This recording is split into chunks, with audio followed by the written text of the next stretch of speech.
A continuación, el segundo apartado es la enfermedad pulmonar intersticial, que va a correr a cargo de la doctora Carmen Pilar Simeón, del Servicio de Medicina Interna del Hospital Universitario Vall d'Hebron de Barcelona. Yo creo que la doctora Simeón también huelga toda presentación formal.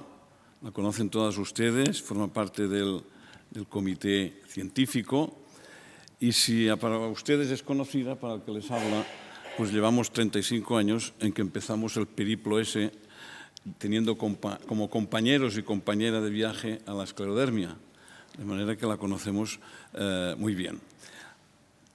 Y hemos de destacar, hemos de reconocer el esfuerzo, la dedicación, la entrega en el estudio y la asistencia de las enfermas con esclerodermia por parte de la doctora Simeón, que también es conocido por ustedes, pero creo que siempre se debe resaltar. Yo creo que no es exagerado decir que la doctora Simeón es un referente, igual que la doctora Maica Freire y la doctora Carreira, es un referente en esta enfermedad. Y yo creo que siempre se debe destacar los valores y además aporta que ustedes también reciban la máxima información. Hoy nos va a hablar de la enfermedad pulmonar intersticial, pulmonar. Desde hace años va cogiendo un cierto protagonismo este aspecto de la enfermedad por varios motivos. En primer lugar, porque es la segunda en afección orgánica después del digestivo. Después, porque hemos experimentado una serie de valoraciones en cuanto a seguimiento, pronóstico, evolución, con una serie de factores que nos van cambiando un poco la visión de la enfermedad pulmonar intersticial. Y después, porque han habido unos avances importantes en el tratamiento, y esto también es decisivo. De manera que, sin más dilación, vamos a aprender mucho y, por tanto, cuando quieras, Carmen, puedes empezar. Muchas gracias. La última vez que me presentó el doctor Fonollos, hace unos meses, le hizo una presentación parecida y le dije, el propanolol que me tomo, que es para evitar el nerviosismo, la sudoración, no me hace efecto. Hoy, como sabía que iba a repetir lo mismo, me he tomado un poquito más de dosis de propanolol, pero a pesar de esto también estoy nerviosa. Efectivamente, lo primero que quiero decirles, Gracias y felicidades. Felicidades porque han conseguido un reto que yo esperaba que ya lo iban a conseguir, pero creo que es un momento muy bonito y todo lo que han hecho es durante estos días. Y gracias también porque cuando entras en la asociación, en la página de la asociación, hay un material informativo estupendo. Estupendo.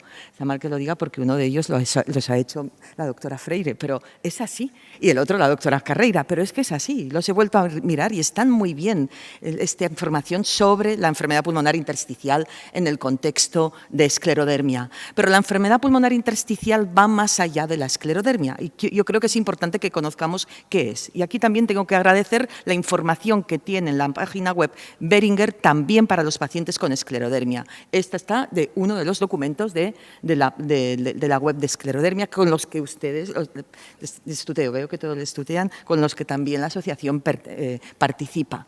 A ver, ¿qué es la enfermedad pulmonar intersticial o qué llamamos fibrosis? ¿No? Pues es un grupo de enfermedades que se caracterizan porque esta parte que llamamos intersticio, que está entre el alveolo, que son las bolsitas que están llenas de aire, y los capilares y los vasos, se engruesa y se vuelve rígido y entonces el intercambio gaseoso de oxígeno y monóxido de carbono, que no es una buena sustancia, pues se enlentece y empeora.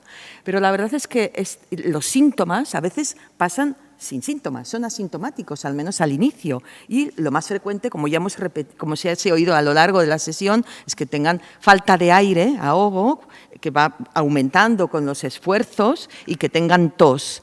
La falta de aire a veces se confunde, es difícil el interrogatorio. Yo siempre les digo falta de aire, porque a veces la fatiga o el cansancio se justifica por otras manifestaciones de la enfermedad. Y entonces en la exploración física a veces no encuentras nada, es invisible y igual al cabo de unos meses o cuando es más manifiesto puedes auscultar crepitantes.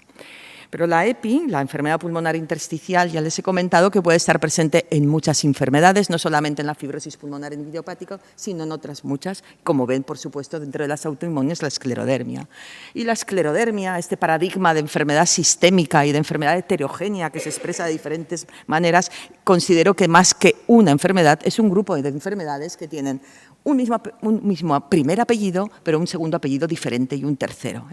Por eso las llamamos siempre, ¿no?, un grupo de enfermedades, y es muy importante decirlo desde el principio. ¿Y qué importancia tiene la esclerodermia en el contexto de EPI? Me diréis, ¿para qué esto? Porque es muy importante, porque nos subimos al carro de la investigación de la EPI.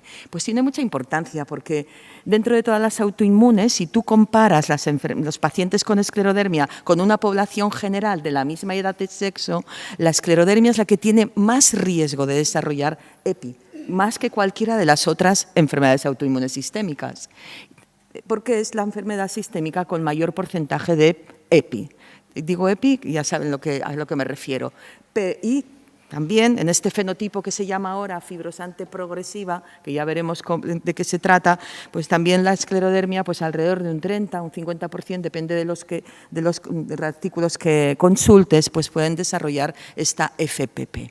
Pero no todo es malo, esto no es todo malo. Siempre salimos peor, ¿no?, en las enfermedades autoinmunes sistémicas. No, esta vez no. ¿Por qué? Porque se ha hecho mucha investigación, no solamente dedicados a la EPI asociada a la esclerodermia, sino que en todos los estudios que entra la EPI está allí la esclerodermia. Lo que se ha conseguido que sea la enfermedad autoinmune en este sentido mejor estudiada y que sea la única que tenga fármacos aprobados para el tratamiento.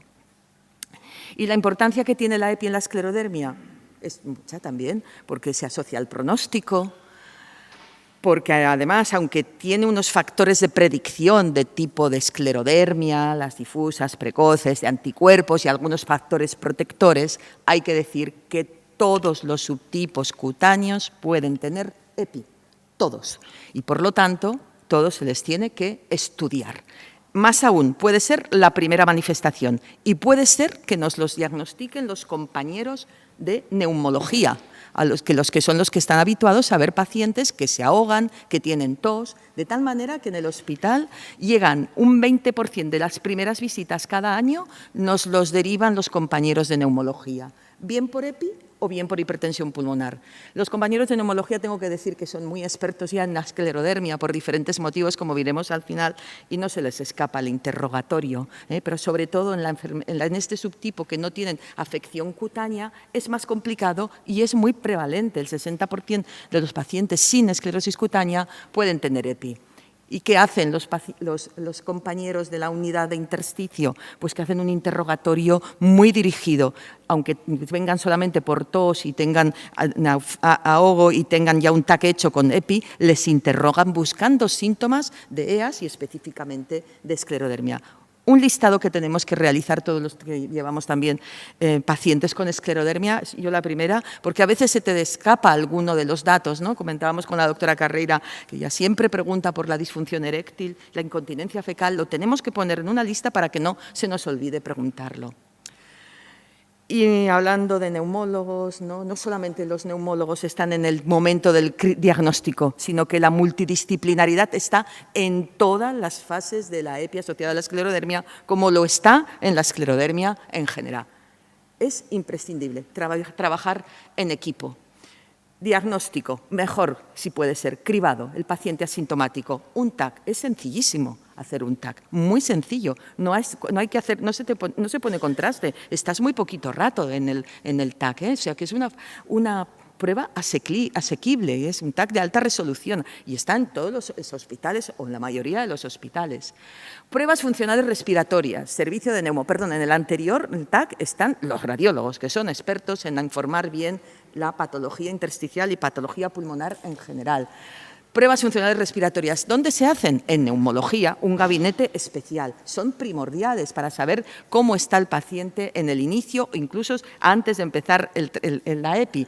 ¿Qué se hace? Pues ya lo saben, seguro que les han hecho alguna espirometría para ver cómo está la capacidad vital forzada, esta capacidad vital forzada CVC o FVC, que es una variable subrogada, que quiere decir que la OMS lo aprobó para incluirla en hacer todos los ensayos que hay de EPI, porque se correlaciona con la supervivencia experiencia de los pacientes con EPI en general. La FVC, seguro que sus médicos cuando ven, a ver cómo ha bajado, si ha bajado más, menos, esta FVC es importantísima y dentro de lo que es la EPI también es muy importante el saber, aparte el volumen expiratorio, no tanto, pero siempre lo tenemos que mirar, la difusión de la capacidad de la difusión del CO, ¿no? De esta sustancia que si nos la quedamos no es muy favorable. Y eso se hace de otra manera, pero en el mismo momento, ¿no? En una cabina. Y también está bien tener una prueba de caminar 6 minutos, al menos de manera inicial, para saber de qué estamos partiendo, por la enfermedad en general, no porque vaya a tener después EPI, pero sabemos qué capacidad de esfuerzo tiene y qué saturación tiene el paciente. Insisto, a todos los pacientes con esclerodermia se les tiene que hacer cribado, que es en el paciente asintomático. Si ya tiene síntomas en la primera visita o ya le auscultas crepitantes, pues ya será un diagnóstico. Y a todos se les tiene que hacer el TACAR. A todos, porque puedes encontrar hasta en un 70 o 75% diferentes grados de EPI.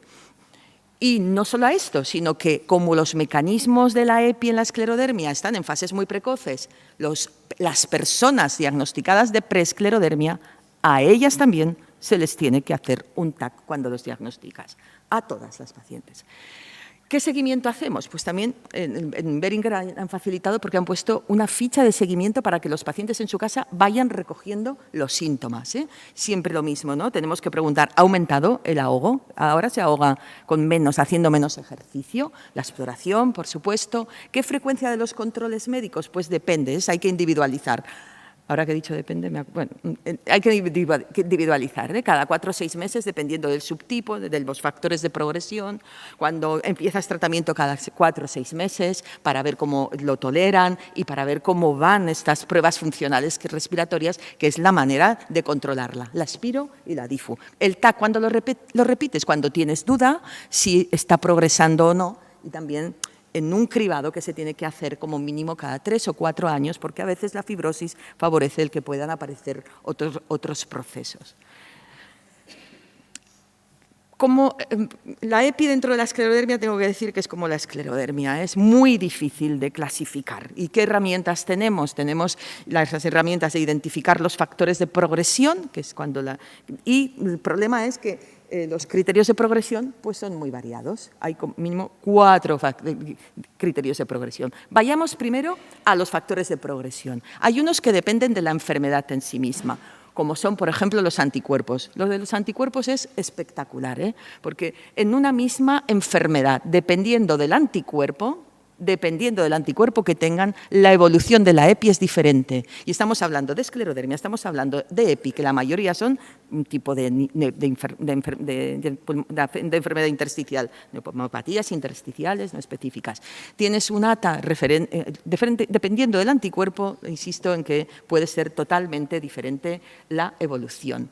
También depende los factores, el que progrese o no, de las características de la EPI en el momento del diagnóstico. Y esto nos lo solucionaron unos neumólogos que se han dedicado mucho al estudio de EPI en esclerodermia, que trabajan en el Brompton, en Londres, y que colaboran mucho con otro hospital que tiene casi 3.000 pacientes con esclerodermia, que es el Royal Free. Y ellos nos lo pusieron facilísimo. Hicieron un estudio de pacientes con esclerodermia y nos dijeron que los factores que se asocian a que la EPI en el contexto de esclero pueda progresar son 2. La extensión del patrón intersticial que ven los radiólogos, más del 20% de los pulmones, o bien la capacidad vital forzada, que no lo he dicho al principio, que siempre se hace referencia a la población general y a veces os dicen, estás al 70% de lo que te toca, estás al 80%, porque te han comparado con una persona de tu mismo sexo y altura y edad para saber si tu capacidad vital es normal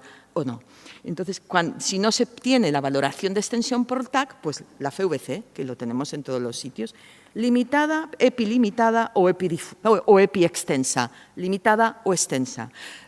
Facilísimo, un esquema muy simple que también nos ayudaron incluso para hacer seguimiento los mismos doctores del Brompton, definiendo factores de progresión en el seguimiento, también solamente con la prueba de soplar, con la FVC o la LCO. Cuando tenían EPI extensa, pues los tratábamos a los pacientes. Si eran EPI limitada, esperábamos a ver cómo evolucionaban. Si progresaban, empezábamos tratamiento. Sencillísimo. Y así se fue realizando hasta que alrededor del 2019-2020, empezaron a surgir análisis de ensayos que se habían hecho con diferentes fármacos en los que había pacientes que tenían EPI limitada. Y resulta que esta EPI limitada, que creíamos que no progresaba, resulta que también progresa, alrededor de una cuarta parte. Y más, os diré, en la vida real, un trabajo realizado en la cohorte noruega, realizado por la doctora Hoffman, una referente en esclerodermia, en la vida real, el mero hecho de tener EPI también puede empeorar, sea de la extensión que sea, puede también empeorar el pronóstico. Por lo tanto, tenemos que estar muy atentos a esta patología.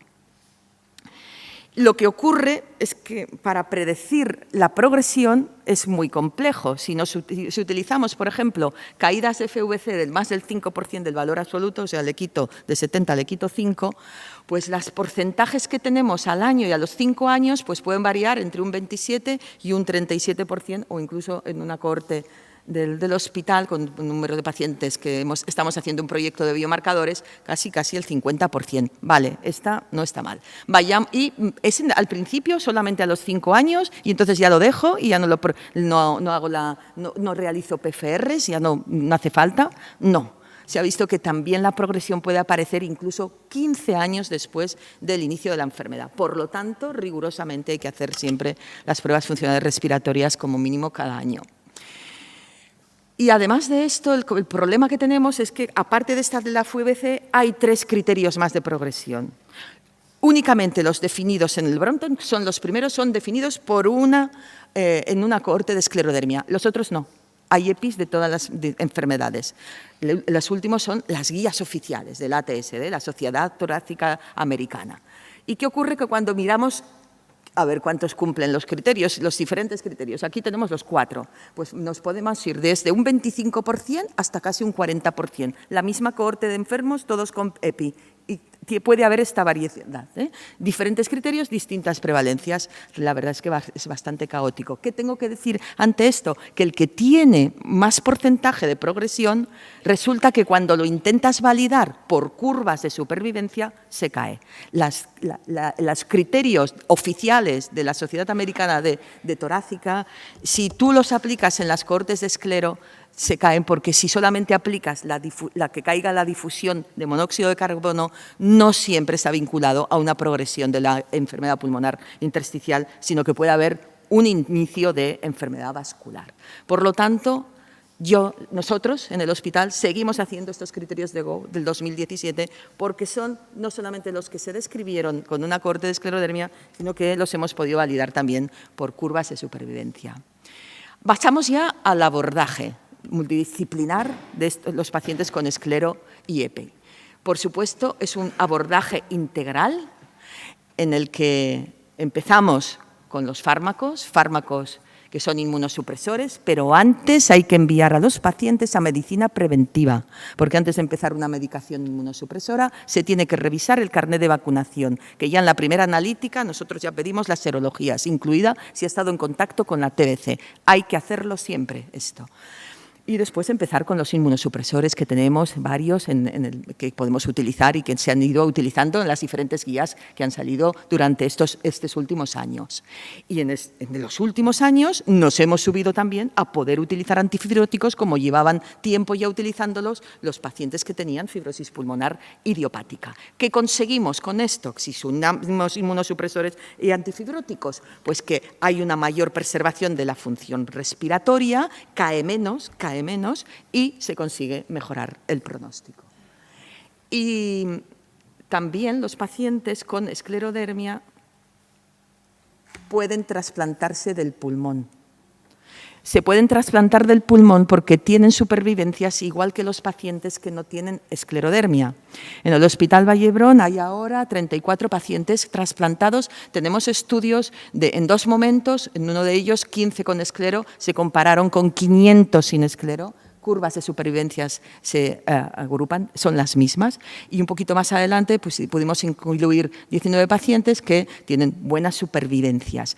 No es posible que en los centros trasplantólogos a día de hoy, solamente cuando ven que el diagnóstico de la paciente es de esclerodermia, le digan que no se puede trasplantar. Se pueden trasplantar con una valoración como se hace en todos los centros de trasplante. Y ya para acabar también comentarles medidas terapéuticas no farmacológicas. Y aquí tenemos de nuevo lo importante que es la colaboración y el estar con... no sé qué me pasa con el pasador. Vaya.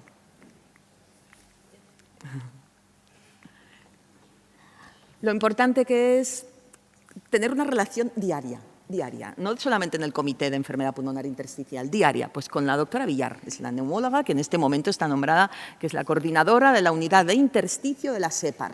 Yo tenía problemas para encontrar infografías y poder ponerlas, ¿no?, de ejercicio, que ya sé que les la han puesto, pero solamente informarles. En la SEPAR, con la ayuda de Beringer y de los pacientes, también con la asociación y otros pacientes de FPI, han hecho estas infografías, sobre rehabilitación respiratoria y la importancia que tiene el ejercicio físico en estos pacientes con fibrosis pulmonar. También han hecho infografías de medidas higiénico-dietéticas en pacientes con fibrosis pulmonar que van desde el control ambiental y exposición a tóxicos hasta nutrición. Solamente les quiero informar para que lo sepan, que pueden acceder a ellas. Y después nos quedan los deberes, ¿no?, que estrategias, áreas de mejora y perspectivas del futuro de la EPI en esclerodermia. ¿Qué deberes tenemos? Pues primero, es mejorar los criterios de inclusión en los múltiples ensayos que hay. No puede ser que este sea un artículo muy reciente, de hace 2 años, que revisan todos los pacientes que hay en el EUSTAR, que es un registro potentísimo, con esclero y EPI, y ven que casi el 70% de los pacientes no cumplían los criterios de inclusión. Esto hay que mejorarlo, sin duda. ¿Qué más áreas de mejora tenemos que implementar? Lo siento, pero... A ver... Áreas de mejora, comunicación, pongo paciente médico. Y esto lo han visto ustedes, porque han hecho unas encuestas, ¿no?, con los pacientes con enfermedades autoinmunes sistémicas, casi un 30% eran esclerodermia. Ay, se me ha saltado una. Bueno, es igual. Y este es en relación a la trayectoria del seguimiento de la EPI, cómo lo vive el paciente y qué pruebas le han hecho. El cribado en lo que es los pacientes con esclerodermia es del 55%, pero realmente quizá tenemos que apurarnos más, y hacer un diagnóstico más precoz, una monitorización más estrecha. Y también había otro de los pósteres, este póster está presentado ya en la SER, en el Congreso de la SER, también se realizó con Beringer y también se ha presentado a la SEMI, que no sabemos todavía si se ha aceptado. Es la comunicación paciente-médico que ha dado, ¿no?, patente que tenemos que mejorarla. Quizás si me pasa, porque si no voy a tardar más. Perspectiva de futuro, esta imagen es tremenda, ¿no? Se conoce mucho mejor qué está ocurriendo, se conoce la fisiopatología, conocemos qué dianas terapéuticas hay y hay muchos ensayos en marcha, muchos de ellos son en el contexto de EPI y esclerodermia, o sea que es un futuro prometedor. Y